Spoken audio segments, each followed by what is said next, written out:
Más de uno Ibiza y Formentera. Hablando al aire.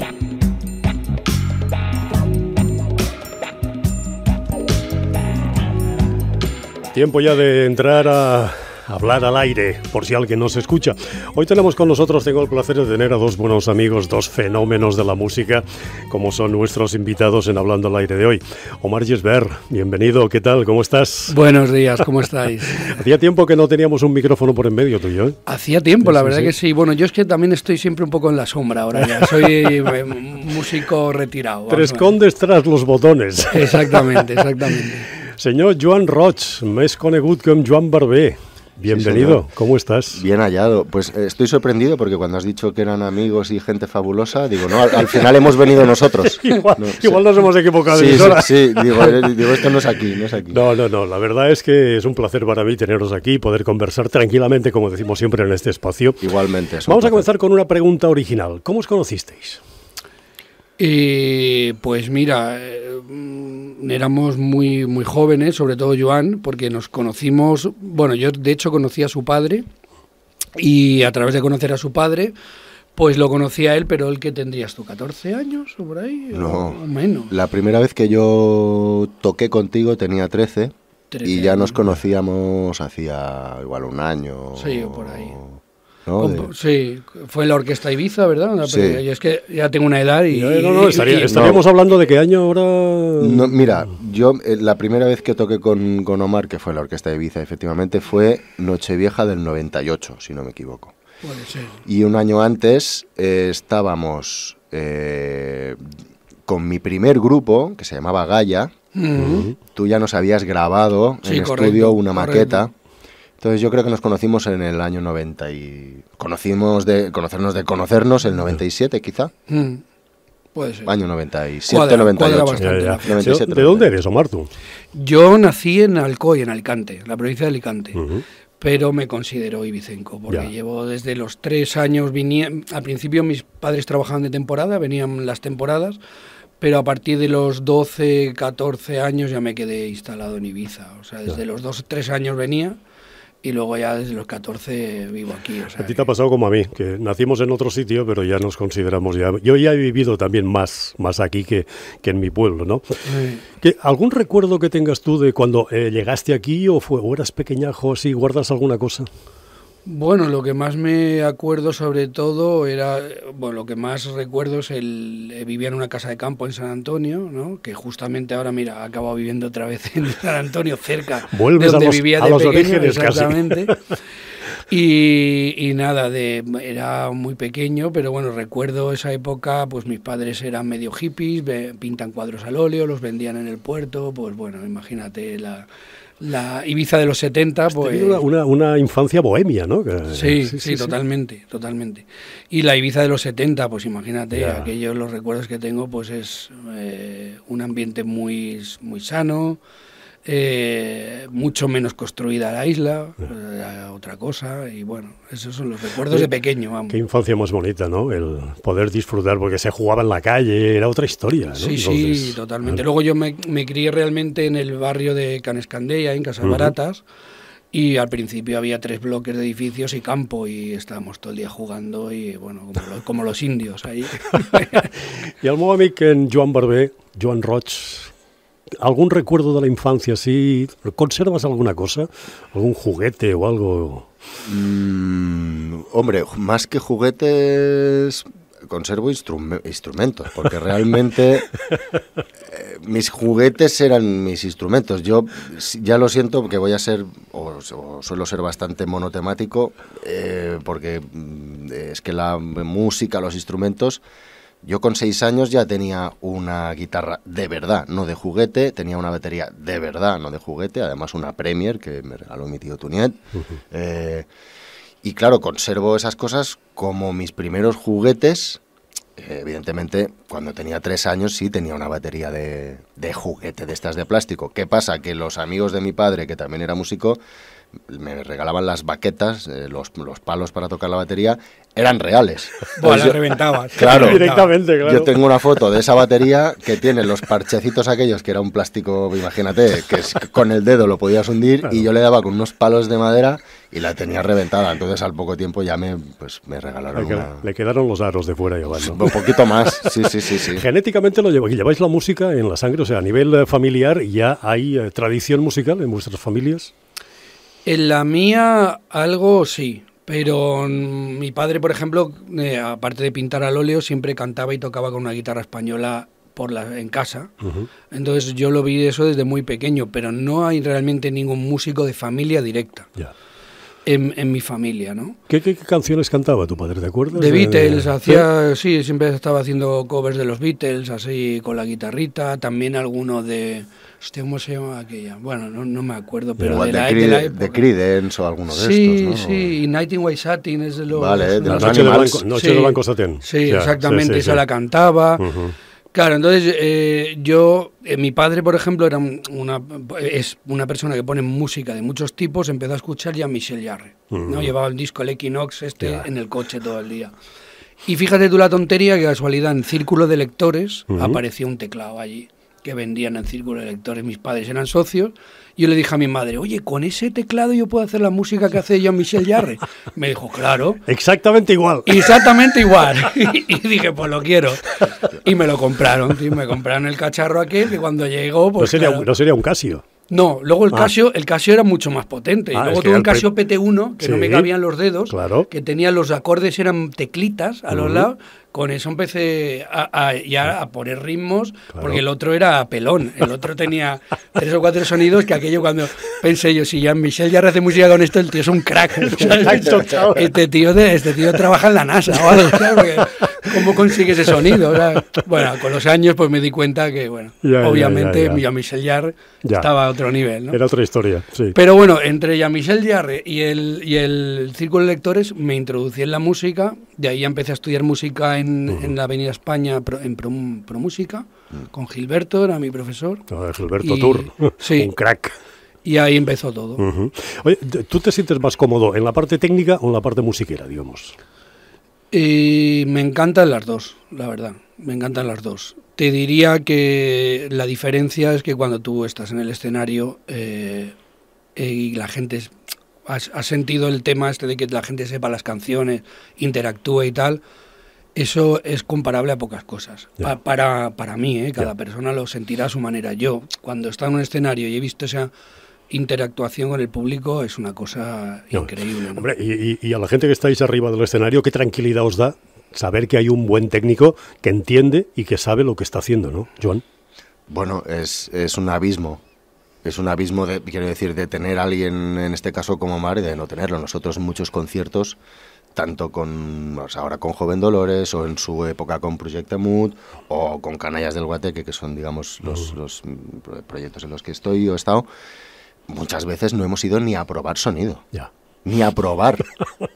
No, y es relativamente grave, porque no es probar el sonido que la gente va a oír, es que tú tienes que estar en el escenario, cada uno de nosotros tenemos un monitor, un altavoz, por el que tenemos que oír exactamente lo que cada uno quiere para tocar a gusto y tal, y a veces hemos dicho, Omar, que vamos sin probar. Y a la claro, eso a mí obviamente me tengo que tomar un diazepam, porque llega el momento del bolo con 300 personas o 400 en la carpa, depende del bolo que sea, o 2000, depende del bolo que sea, y aquello tiene que arrancar y... Claro, ya los 20 segundos suena espectacular. Es un poco como un chef, ¿no? Vosotros le dais los condimentos a través de los músicos y tú tienes que cocinar todo aquello con los potenciómetros, los volúmenes y todo eso, ¿no? Sí, y además muy buena comparación la que has hecho, porque al final hay que entender que el chef, si no tiene una buena materia prima, te va a hacer una paella con ave crema o lo que sea, que vas a ver a rayos, ¿sabes? Y esto pasa exactamente lo mismo. O sea, los técnicos muchas veces la gente se piensa que somos la Virgen de Lourdes, y no. Nosotros amplificamos lo que viene del escenario. Si lo que viene del escenario es un desastre, amplificamos un desastre a 15.000 vatios. Y podemos camuflarlo un poquito, obviamente con la experiencia aprendes a tapar un poco las carencias que tenga el artista.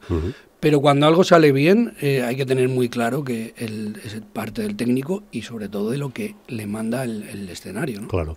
¿Cómo nace Estatuas de Sal? Que creo que, independientemente de la orquesta, fue la primera banda que estuvisteis, primer grupo así ya más rockero. Bueno, sí, realmente después de la orquesta seguimos haciendo cosas, perdimos un poquito el contacto. Estatuas de Sal nace, creo, sobre el 90-91. No me acuerdo exactamente la fecha, soy muy mayor ya. No lo digas más, que la gente se lo va a caer. Sí. No, soy un joven. Está hecho un pimpollo. Soy un jovenzuelo, pero... Le gusta que le digamos que está joven. Pero ha pasado tiempo. Esto es como cuando quieres el bis en el concierto, que quieres el otra. La gente sabe que vas a salir, pero quieres que te lo pidan. Te la haces de rogar. Eso. Entonces nuestro compañero y amigo David Serra, estábamos en otras bandas, respectivamente. Él tocaba en una banda que no me acuerdo, se llamaba Falsa Alarma. Bueno, sí. Que yo luego estuve... A mí me suena que sí, que estabais y yo estaba en otra, se llamaba NPI. Entonces, bueno, exactamente. Bien, sí. Así que nada, yo compartí luego banda entré en Falsa Alarma, pero un día David hacía una versión con el bajo de U2 que cantaba. Cuando lo oí cantar, le dije, tío, esto es blanco y en botella. Digo, como si yo tuviese esa voz. Y la verdad que me hizo caso, se convenció, yo creo que ya no era el primero que se lo decía, y decidió pues montar otro grupo donde él era el líder, ¿no? Y montamos pues Estatuas de Sal, luego fue pasando gente. ¿A qué se debe el nombre de Estatuas de Sal? ¿Hay alguna referencia de algo o es un nombre que os gustó y punto? Porque era Estatuas de Sal con S al principio. Sí. No era una E al principio. Era con la E, sí. Y luego cambió con S. Con S. Entonces, bueno, se debe a que tuvimos que buscar un nombre, como siempre que haces un proyecto, y sí que es verdad que teníamos mucha relación con las salinas, porque íbamos mucho por el DC-10 en aquella época, acabábamos en la montaña de Sal fumando antes de ir para casa y tal, y pues yo creo que surgió un poquito de ahí. ¿No? Y este señor, que es multiinstrumentista, ¿tú por qué te decides? ¿Baterías, guitarras...? Bueno, yo soy el que mucho abarca y poco aprieta. O sea, cuando buscas esa acepción, buscas ese refrán o esa acepción, esa frase en Google, sale una el foto. Modesto. No. Pues sí, es un crack el tío, me cago en la mar. De verdad que yo el tema de la falsa modestia hace tiempo que lo intento dejar, porque yo evidentemente sé, y sin ánimo de sonar arrogante, yo sé que hago bien ciertas cosas, porque si no, no llevaría 25 años ganándome la vida con ello, y en fin, tienes al final un feedback y un tal, y yo sé que hago ciertas cosas relativamente bien, pero sigo pensando lo mismo, el que mucho abarca poco aprieta. Si yo, en lugar de de ser guitarrista, baterista, productor o pseudoproductor, compositor y 4 cosas más, solo fuera una cosa, pues seguramente si solo me hubiera dedicado a tocar la batería, pues a lo mejor sería, sería muchísimo mejor batería de lo que soy hoy. Pero ahora tienes más recursos. Ahí está no sé si el problema, pero es que a mí me ha gustado siempre ver la música desde un punto de vista muy global.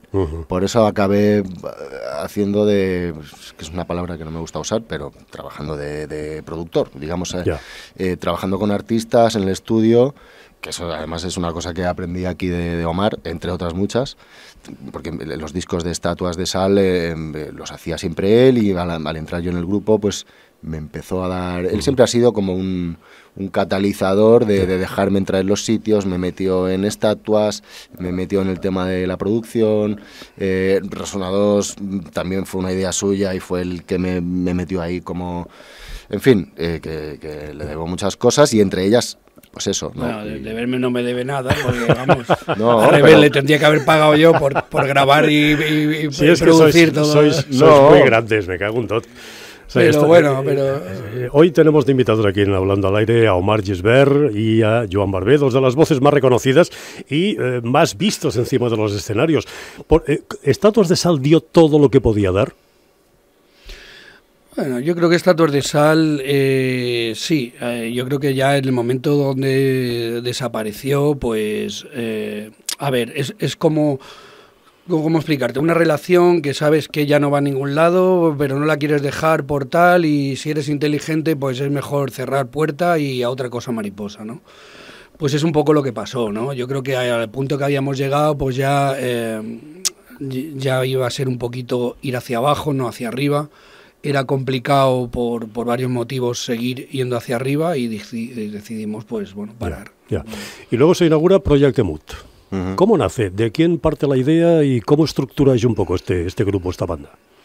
Bueno, Projecte Mood básicamente es cuando yo estoy trabajando ya en Estatuas, al cabo de yo creo que 4 o 5 años de estar en Estatuas, David Serra, que era el cantante, me dice, oye, que de hecho ya tocábamos con Estatuas un par de temas que después fueron de Projecte Mood. Bulleries, Tu Diamantens, ya se tocaban.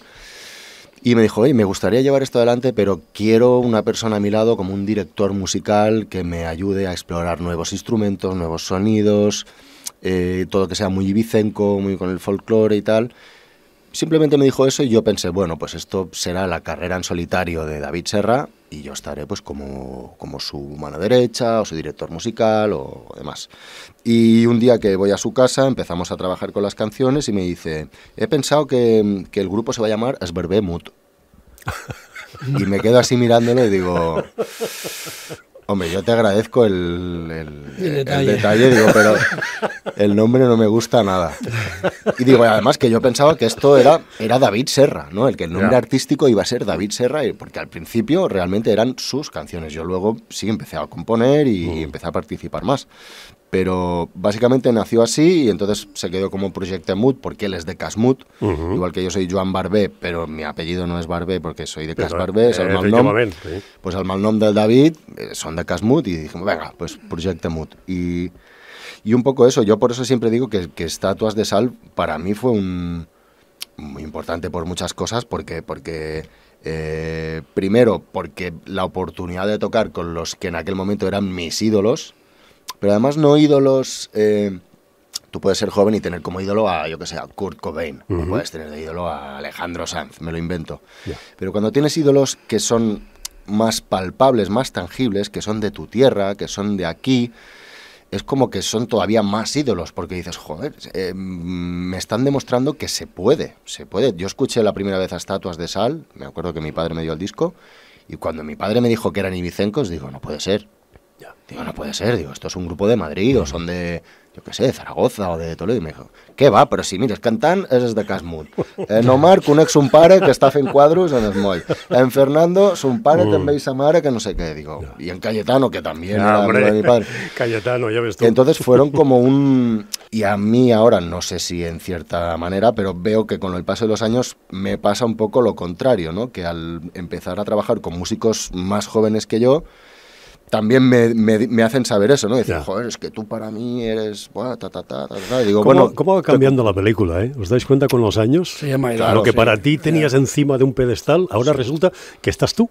Bueno, los mitos se caen, porque si tienes un ídolo no lo conozcas nunca. Ya, eso es verdad. Eso es verdad, porque normalmente te desencantas. Tiene una parte mala que los dejas de idolatrar, pero Sí. luego tiene la parte buena de que pues yo con Omar pues somos socios del estudio, hemos hecho Resonados, y con David pues hemos hecho miles de proyectos, pero ya cuando te has visto en calzoncillos, te has visto vomitando de resaca, te has visto en mil situaciones, ya pasas de ser ídolo y fan a casi... Ser familia. Casi te diría hermanos, porque yo soy el mayor de mis 3 hermanos, y con David, por ejemplo, él es el menor de 3. Entonces, siempre hemos dicho, mira, tú eres el mayor que yo no he tenido y yo soy el pequeño que tú no has tenido. Aunque normalmente funcionamos más al revés. Yo funciono como hermano mayor y el pequeño.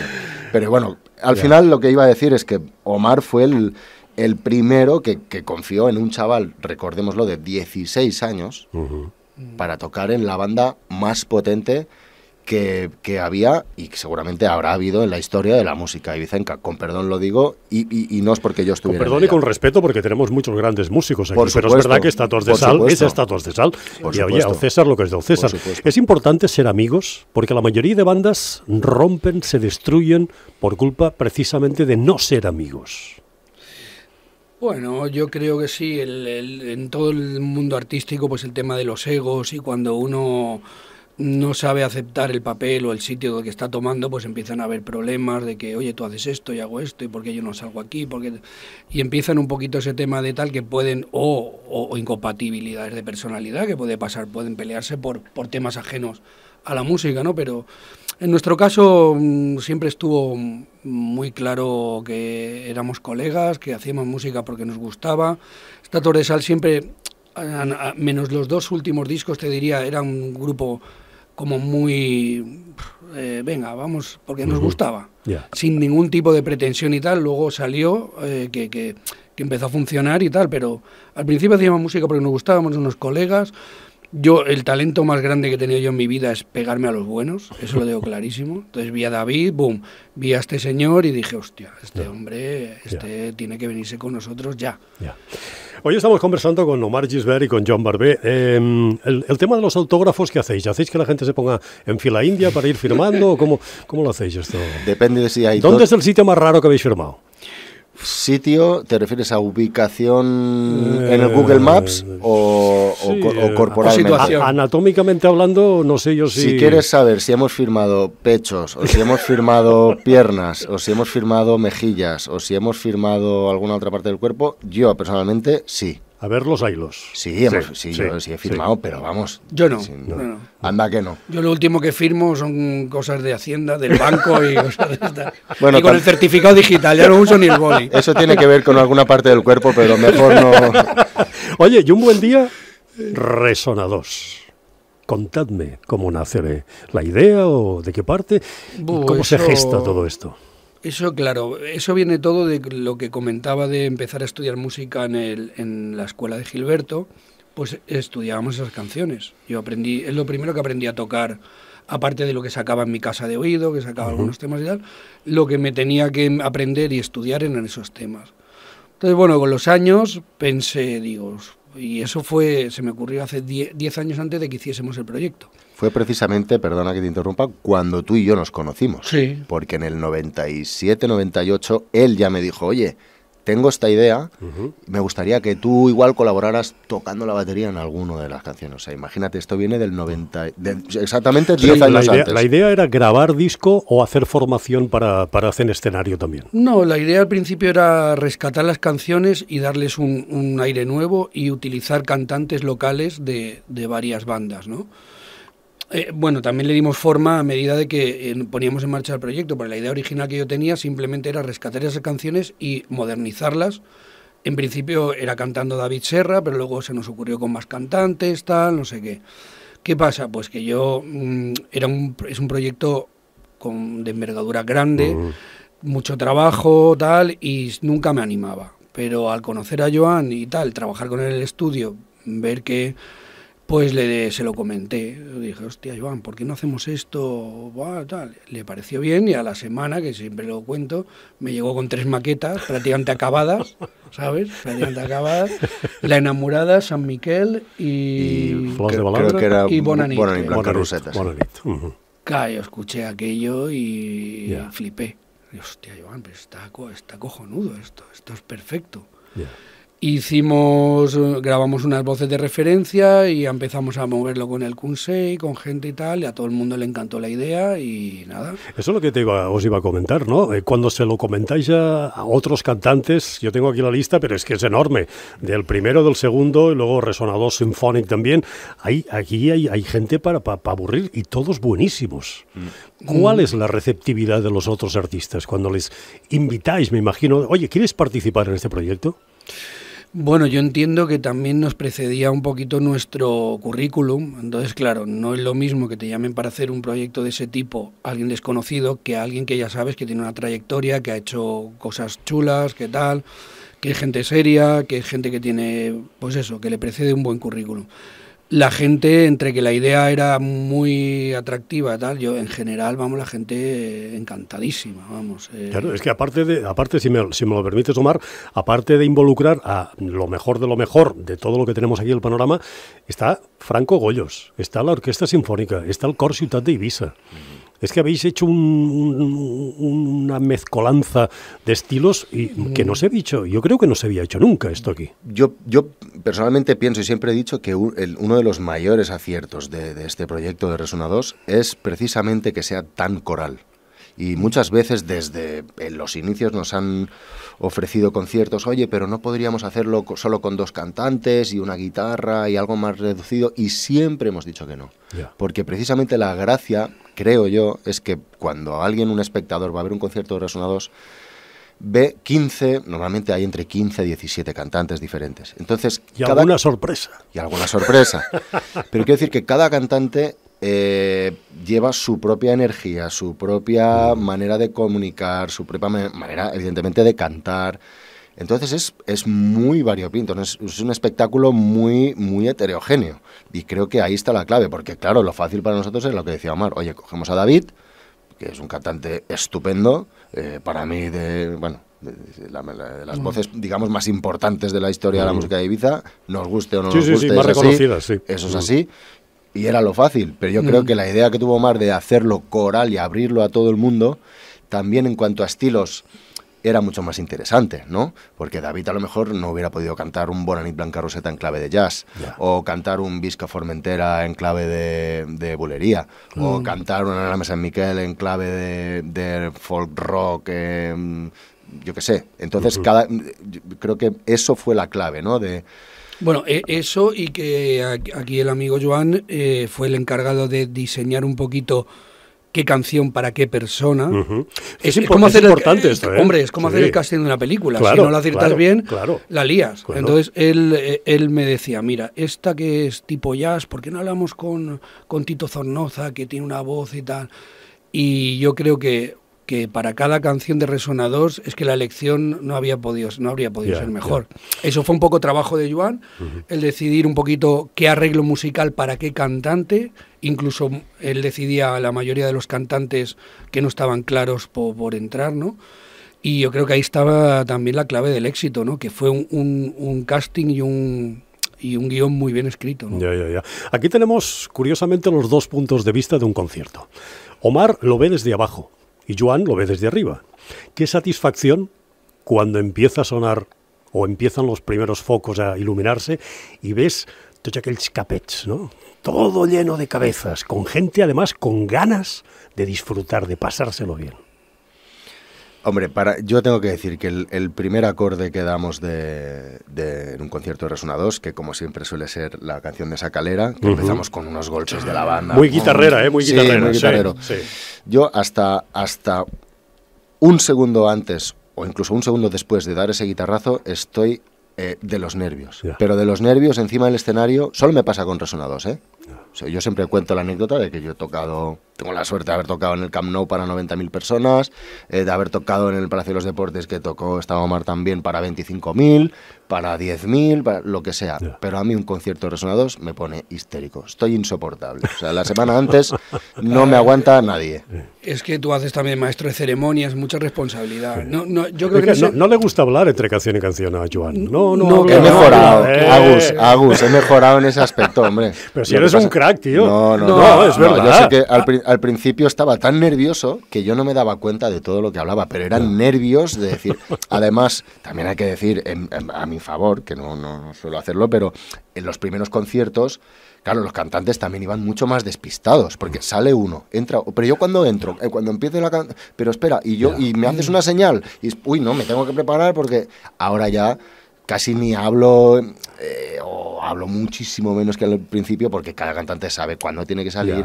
El espectáculo es mucho más fluido, pero es verdad que al principio metía unas turras que yo no puedo ni ver ni oír, porque odio escucharme y verme, o sea que bueno, yo que he tenido la suerte de poderos grabar algunos conciertos y tal, estuve en el último de Santa Gertrudis.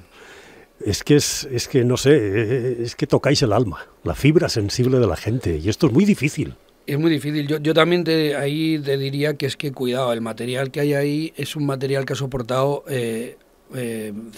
cientos de años, canciones que vienen de cientos de años. Cuando una canción dura ese tiempo, tiene una conexión con un pueblo, ya con una persona, un pueblo muy profunda.